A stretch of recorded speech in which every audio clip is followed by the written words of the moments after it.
Welcome back, ladies and gentlemen, for another YouTube video. This is going to be a bit of a different one, as we are really going to be discussing and sharing our thoughts on the kind of US regulatory landscape when it surrounds the cryptocurrency space. And we're going to be starting off by looking, of course, at the recent filing from BlackRock for their Ethereum Trust and now their Ethereum ETF, and what actually the ramifications for the broader crypto space are surrounding this. We know that the SEC has famously gone after Ripple for the sales of XRP as a security. We now have regulatory clarity from Judge Torres that XRP is actually deemed, in her eyes, legally not a security. And of course, the SEC has lost that lawsuit along with Grayscale's lawsuit. However, they still have ongoing lawsuits with the likes of Coinbase and Binance, where they actually cited a number of other altcoins as security, crypto security assets, which doesn't really make a lot of sense when Ethereum has kind of been given this unofficial green light, first from Hinman, which we're going to be looking at, and then actually potentially now from BlackRock, who wouldn't really be jumping into looking to facilitate an Ethereum ETF if they thought there was going to be some sort of a regulatory backlash. So it's kind of my opinion that, and I don't have a background in securities law at all. It's important for me to say that. I'm not a legal advisor or a financial advisor. What I am is somebody who can clearly see contradictions in regards to what's happening with Ethereum and maybe piece together what may be coming for the broader cryptocurrency space and the altcoin market. It's been our assessment really since the start of the year that the market has, certainly Bitcoin leading it and now altcoins, seen a fundamental change from a downtrend into an uptrend.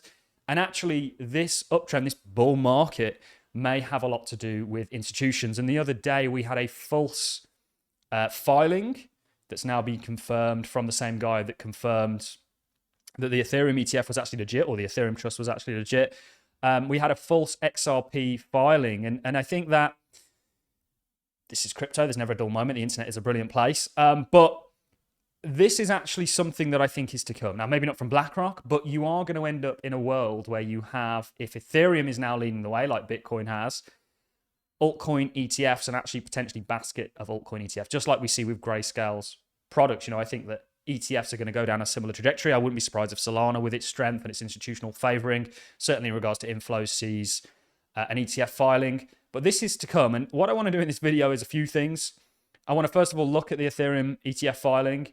I want to look at the contradictions with the kind of green light and classifying Ethereum as potentially a non-security, and Gary Gensler being unable to actually even answer the question of is Ethereum a security, but then the SEC going forwards and actually charging the likes of Coinbase and Binance with the sales of unregistered securities in regards to things like Cardano, Algorand, and all the others. So we're going to be playing a funny clip, because one of the reasons that Ethereum was given a green light, and we'll go ahead and show you this, according to Hinman, which was one of the former officials from the SEC, one of the higher up ones. He essentially gave Ethereum a green light. A US Securities and Exchange Commission official wanted to say that the agency did not see a need to regulate Ethereum as it was offered in 2018.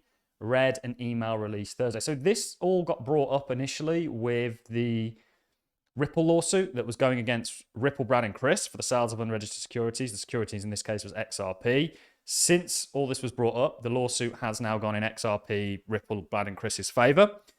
And rightfully so, because the logic that was used to say, okay, well, Ethereum isn't a security, but XRP is, simply fell short. And we're going to be playing a clip. This clip was actually on Twitter. It was posted by Mr. Huber, and you can see his Twitter account here, of the real contradictions here. And then we're going to synthesize all this, look at the Coinbase lawsuit, look at some of the coins that were actually mentioned in the Coinbase lawsuit. We're going to synthesize this and really try and work out what this potentially means and what broader repercussions this has for the space as a whole. Because I do truly believe that if you're applying the same logic to why Ethereum isn't a security, that actually applies to many of the cryptocurrencies out there. And I think the key component here is decentralization. These are decentralized systems. There's no doubt, by the way, in my mind that some cryptos are securities, and they've been marketed and products sort of sold as that. But when you look at a lot of these decentralized systems where, for example, proof of stake, the currency, the cryptocurrency in question, is actually a vital part of the infrastructure of something, And yes, there may be organizations working on it, like they mentioned in the Coinbase lawsuit in regards to, or as an example, Cardano. You know, they mentioned IOG, they mentioned Emergo, they mentioned a number of things. But actually, you know, you've got a whole set of stake pool operators, you've got the stakeholders, the holders of the token that benefit. There's no one centralized party or unit that actually benefits from things. So quite a lot to get into. Let's really start things off quickly by recapping. So BlackRock have filed for an Ethereum ETF, or first an Ethereum trust. This was originally broken by Summers Things, and then of course confirmed by Eric, who is, I believe, the senior analyst at Bloomberg for ETFs.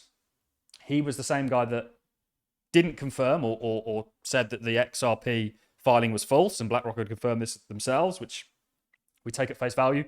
But you are going to end up with ETFs of altcoins, in my opinion. An XRP may truly be one, certainly as it's been touted as a non-security, if not by BlackRock, from others. Of course, BlackRock also, following the sort of Ethereum news, actually argued against the SEC not allowing a Ethereum ETF.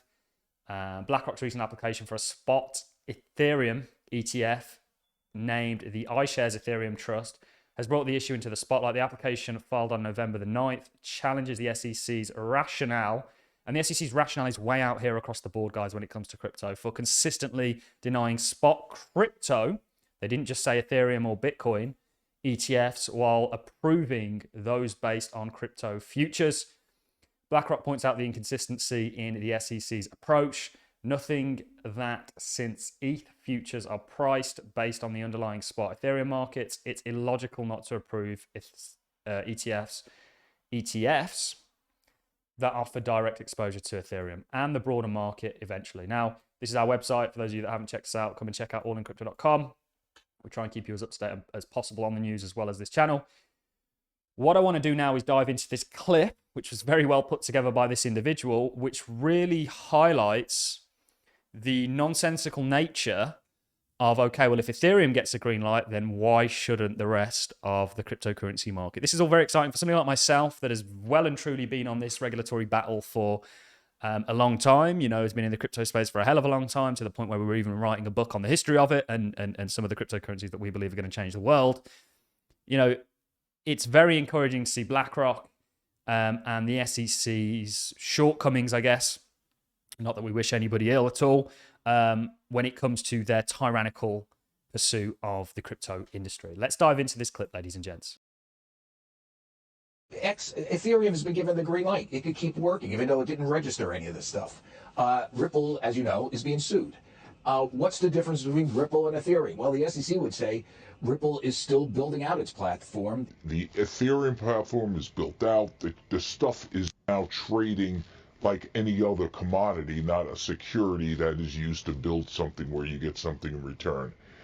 Build on top of that. Turns out we can build a financial you're plumbing saying layer. That the concept of launching something that doesn't scale and then rebuilding Sure. it as It something scales- scalable it was scales in the somewhat. initial plans or initial Yeah, we thinking. knew it wasn't going to be scalable for sure. The Ethereum platform is built out. The stuff is now trading like any other commodity, not a security that is used to build something where you get something in return. Analyzed, but our current strategy is that we have 3 pools of Ether. So one pool is the pool that we sell. The other pool is the infinitely growing pool that's going to get mined.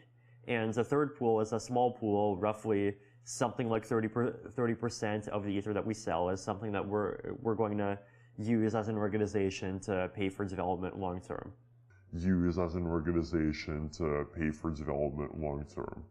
The Ethereum platform is built out. The stuff is now trading like any other commodity, not a security that is used to build something where you get something in return. We are probably almost certainly going to release Ethereum 2.0 sometime around 2016 or so, which will hopefully have much more advanced cryptography protocols that will really solve the scalability issue to a much greater extent. We are probably almost certainly going to release Ethereum 2.0 sometime around 2016 or so. The Ethereum platform is built out. The stuff is now trading like any other commodity, not a security that is used to build something where you get something in return. build on top of that. Turns out we can build a financial you're plumbing saying layer. that the concept of launching something that doesn't scale and then rebuilding Sure. it as It something scales- scalable it was scales in the somewhat. initial plans or initial Yeah, we thinking. knew it wasn't going to be scalable for sure.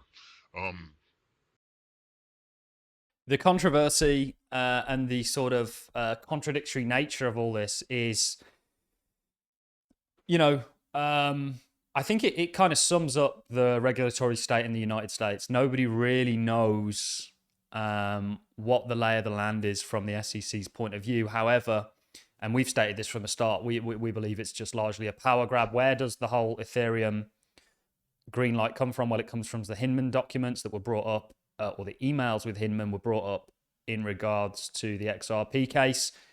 And ultimately, the kind of contradictory nature of them was really touted, you know, and actually Vitalik had met with Hinman. You know, if you look at Ethereum, if you look at the fact that I believe even Vitalik is, you know, sold Ethereum not that long ago, and you compare that with a lot of what these cryptocurrencies that the SEC has touted as securities are doing, there's not really much of a discrepancy. In fact, even in regards to timeline with the likes of Cardano and these other ones, yeah, I think that regulations, this is my take, are going to go in the favor of the cryptocurrency market. I think some cryptocurrencies are definitely securities, and I think the SEC's got a very tight rope to walk, because if they legitimize cryptocurrencies as commodities, that means people will absolutely, and they already have, disguise securities as cryptos. So I wouldn't like to potentially be the SEC that are going to lose a lot of ground classifying cryptos as commodities. I don't know if they can even do that.